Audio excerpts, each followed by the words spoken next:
Tonight, claims that prosecutors knowingly kept an innocent black man behind bars for a murder he didn't commit. Roger Parker says he lost 4 years of his life sitting in jail. Good evening. I'm Kimberly Hunt. And I'm Steve Atkinson. Parker tells our Team 10 investigator Adam Rakusin he wants people to hear his story and those responsible to acknowledge what happened. March 18th, 2010. Police are called to a house in Desert Hot Springs, a small town just north of Palm Springs.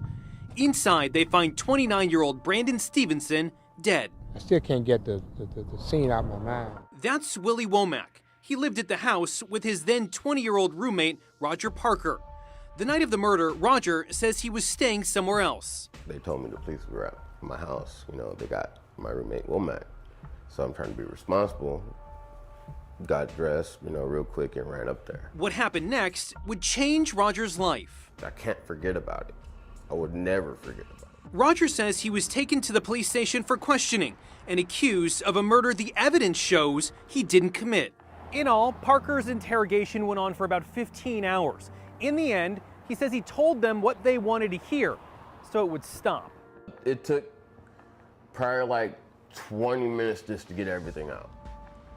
Going back and forth, stopping the tape, unstopping the tape, stopping the tape, him yelling at me because I'm doing it wrong. Yeah, it took a lot of that.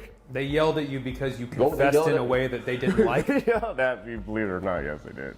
Why did you confess if you didn't do it? I gave up on the world. It was that or suicide, believe it or not. Roger says he believed if he told the police what they wanted to hear, they'd quickly figure out he wasn't the right guy. To him, spending a few days behind bars wasn't a big deal.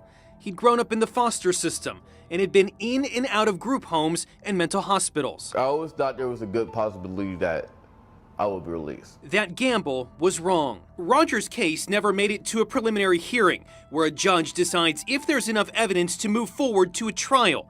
That hearing was continued multiple times. According to a lawsuit he filed against the County of Riverside, the district attorney at the time, Paul Zellerbach, 2 former assistant district attorneys, and a former supervising deputy district attorney, they kept Roger behind bars despite knowing he was innocent. To have individual prosecutors saying, we don't even have enough to arrest this guy, and yet keep him in custody for nearly 4 years without ever going to a preliminary hearing or having an indictment or doing a trial is, I think, I can't think of something much more egregious than that. Kimberly Trimble is Roger's civil attorney. According to Roger's lawsuit, the first prosecutor assigned to the case immediately recognized that his confession was a sham because it was both coerced and completely inconsistent with the physical evidence. In a memo from 2011 obtained by Team 10, Senior Deputy District Attorney Lisa DiMaria told her supervisors, "I have serious concerns about his guilt." In the memo, she raised questions about the confession and the evidence, even suggesting the case should not be filed. Roger's lawsuit says rather than dismissing the case, they took prosecutor Lisa DiMaria off and assigned it to Christopher Ross, a death penalty prosecutor and former Green Beret with a near-perfect record. My assessment was, I can't say he's innocent, but I can say there's no way I can prove beyond a reasonable doubt that he's guilty. Ross says he was told to assess the case and write a memo. At the end of 2011, he submitted this memo where he concluded that the evidence was insufficient to prosecute Roger. Ross says he then requested more DNA analysis of physical evidence against Roger. He says when the DNA came back negative, he wrote another memo to his boss, Sean Lafferty.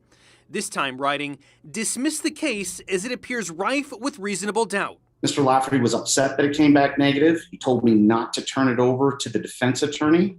I had told him I already had done that. That's my obligation as a prosecutor, ethically, and legally. He was upset at that. Ross says the case was not dismissed and Roger stayed behind bars. Fast forward about a year and a half. According to Roger's lawsuit, in late 2013, Ross discovered that Willie Womack, whom police initially ruled out, had been recorded in jail calls confessing to the murder. It's something Womack has never been charged with. And it was the real killer who confessed to the murder, and I was told not to turn those over. Several days after that, I think 5 days after I discovered that and provided it to Mr. Lafferty. I was put on administrative leave. A few months later, Ross quit and filed his own lawsuit against the county of Riverside. This guy is innocent. He's got a low IQ. He's mentally challenged. He's a poor black kid, and you've had him in jail for 4 years. And now I've proven beyond any doubt that he didn't commit the crime, and you still won't dismiss the case. And you're going to put me on administrative leave? I was in shock, awe, disgusted. Ross says in February 2014, he filed a public claim for damages with the county of Riverside, outlining what happened with Roger Parker. They released him, I think, around 2 weeks after I gave notice of filing my lawsuit. And I thought to myself, if nothing else good comes of this, an innocent man is free, finally. Ross's lawsuit against the county alleges disability discrimination and disability harassment, among other things. In court filings, Riverside County disputed Ross's claims. Lawyers for the county focused on Ross's health and requests he made about getting medical treatment during the time he was handling Roger's prosecution. In court filings, they claim Ross made unsupported representations about his medical condition, work-related limitations, and need for accommodation. They say there was no retaliatory or harassing conduct and that Ross's requests were unreasonable. Ross's attorney says he was being set up to fail so he could be fired. Here, you have a prosecutor as a lawyer saying he's not guilty.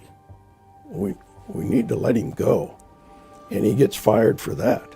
In a statement, a spokesperson for the county of Riverside said the county is strongly committed to a workplace free of harassment. The spokesperson wrote in part, "As your inquiry pertains to ongoing legal matters, no additional information is available at this time." In court filings regarding Roger Parker, the county and these 4 named defendants have denied the allegations. ABC 10 News tried to get in touch with each person. County CEO Jeff Van Wagenen was unavailable for an interview. Former Assistant District Attorney and now Judge Sean Lafferty was also not available for an interview. Same with Supervising Deputy District Attorney Tricia Fransdell. No comment. Former Riverside County District Attorney Paul Zellerbach now lives along the coast in San Diego County. He also wasn't talking. Roger Parker still lives in Desert Hot Springs with his dog Galaxy. He says no one that put him behind bars more than a decade ago has said these 2 words: "I'm sorry." What do you want out of life? Freedom. Simple. Freedom. And the murder case is still unsolved. Chris Ross says he's applied to more than 1,000 jobs with no offers. He moved to Texas for an opportunity. His trial is set for September of this year. As for Roger Parker, he got a job washing dishes in Palm Springs. Along with an apology, he's suing for money. Kim. Thank you, Adam.